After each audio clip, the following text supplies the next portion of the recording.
नमस्कार. आपण ऐकतो की कर्ज घेणं आणि फेडणं हे अनेकांच्या आयुष्यात घडतंच. म्हणजे अगदी घर, गाडी किंवा वैयक्तिक गरजांसाठी आपण कर्ज काढतो. हो ना. आणि मग ते हप्ते फेडून झाले की एकदम मोकळं वाटतं अनेकांना. अगदी. पण इथेच एक गोष्ट लक्षात घ्यायला हवी. कर्ज फेडलं म्हणजे सगळं संपलं असं नाहीये. बरोबर. खरं तर तिथे एक महत्वाचा टप्पा सुरू होतो. बँकेकडून किंवा जिथून कर्ज घेतलंय तिथून काही कागदपत्र घेणं खूप महत्वाचं आहे. अच्छा. नाहीतर काय होतं म्हणजे भविष्यात काही अडचणी येऊ शकतात. हो, येऊ शकतात. म्हणूनच आज आपण याच विषयावर बोलणार आहोत. म्हणजे कर्ज पूर्ण फेडल्यावर कोणती कागदपत्र मिळवायची, काय काळजी घ्यायची, यासाठी आम्ही काही ऑनलाईन रिपोर्ट्स आणि आर्थिक सल्लागारांचे लेख वापरले आहेत. बरं. म्हणजे सगळ्यात मोठा गैरसमज हाच की हप्ते संपले की आपली जबाबदारी संपली. अगदी. पण तसं नसतं. जोवर तुमच्याकडे बँकेकडून किंवा सावकाराकडून ओकेची म्हणजे कर्ज फिटल्याची कागदपत्र नाहीत, तोवर तांत्रिकदृष्ट्या काहीतरी अपूर्ण आहे. आणि त्याचा परिणाम म्हणजे नवीन कर्ज घेताना वगैरे. हो, नवीन कर्ज घेताना किंवा मालमत्ता विकताना किंवा हस्तांतरित करताना अडचण येऊ शकते. म्हणून कागदपत्र आवश्यक आहेत. तर मग सुरुवात करूया सगळ्यात महत्त्वाच्या कागदपत्रापासून. तुम्ही म्हणालात तसं न देय प्रमाणपत्र किंवा नो ड्यूज सर्टिफिकेट, NDC म्हणतात त्याला. हो, NDC किंवा काही ठिकाणी क्लोजर लेटर असंही म्हणतात. हे म्हणजे कर्ज पूर्णपणे फेडल्याचा लेखी पुरावा आहे. अच्छा. त्यात काय काय असतं नक्की? त्यात तुमचा कर्ज खाते क्रमांक, कर्जाची रक्कम, कधी सुरू झालं आणि कधी संपलं म्हणजे पूर्ण फेडलं गेलं याची तारीख, हे सगळं स्पष्ट लिहिलेलं असतं. हे महत्वाचं आहे.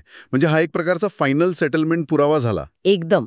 आणि हे फक्त बँकेकडूनच नाही, तर तुम्ही नोंदणीकृत खाजगी सावकाराकडून जरी कर्ज घेतलं असेल तरी त्यांच्याकडून पण NDC घेणं गरजेचं आहे. बरं. आता हे मिळवायचं कसं? म्हणजे बँक स्वतःहून देते की मागावं लागतं? खरं तर नियमानुसार कर्ज फेडलं की बँकेने तुम्हाला संपर्क करून कळवायला हवं की या, तुमची मूळ कागदपत्र आणि NDC घेऊन जा. पण असं होतं का नेहमी? अनुभवातून काय वाटतं? नेहमीच होतं असं नाही. अनेकदा आपल्यालाच बँकेकडे पाठपुरावा करावा लागतो. बँकेकडून काही संपर्क आला नाही तर अजिबात वेळ न घालवता लेखी अर्ज द्यावा आणि ही कागदपत्र मागावी. म्हणजे अर्ज करूनच मागावं लागतं बऱ्याच वेळा. हो, ते जास्त चांगलं. म्हणजे आपल्याकडे पण एक रेकॉर्ड राहतो की आपण मागणी केली होती. ठीक आहे. आता NDC सोबतच आपण कर्ज घेताना काही मूळ कागदपत्र बँकेत ठेवतो. त्यांचं काय? खूप महत्वाचा मुद्दा आहे तो. जी काही ओरिजिनल डॉक्युमेंट्स म्हणजे समजा घराचं कर्ज असेल तर विक्री करारनामा, सेल डीड, जागेचा टायटल डीड, आपण दिलेली पॉवर ऑफ अटर्नी, कर्ज करारनामा, हे सगळं. हो हो. ते सर्वच्या सर्व परत घ्यायचं आणि घेताना तपासायचं की सगळं व्यवस्थित आहे ना, त्यावर बँकेचा काही शेरा वगैरे नाही ना. बरोबर. आता वेगवेगळ्या कर्जांसाठी काही वेगळी प्रक्रिया असते का?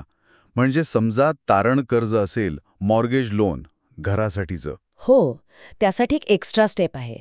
NDC तर घ्यायचंच, पण त्यानंतर स्थानिक नोंदणी कार्यालयात म्हणजे रजिस्ट्रार्स ऑफिसमध्ये जाऊन अच्छा. मालमत्तेवर असलेला बँकेचा बोजा, लिएन, काढून टाकावा लागतो.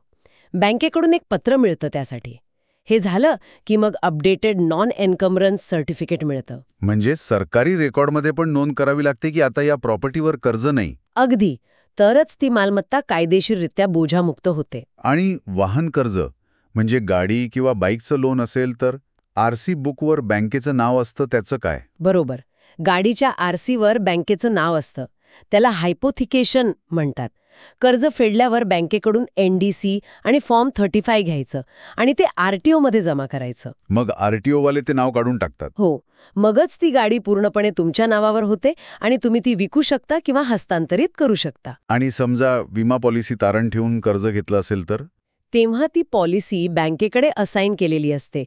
कर्ज फेडलं की बँकेकडून पुन्हा NDC घ्यायचं आणि ते विमा कंपनीला द्यायचं.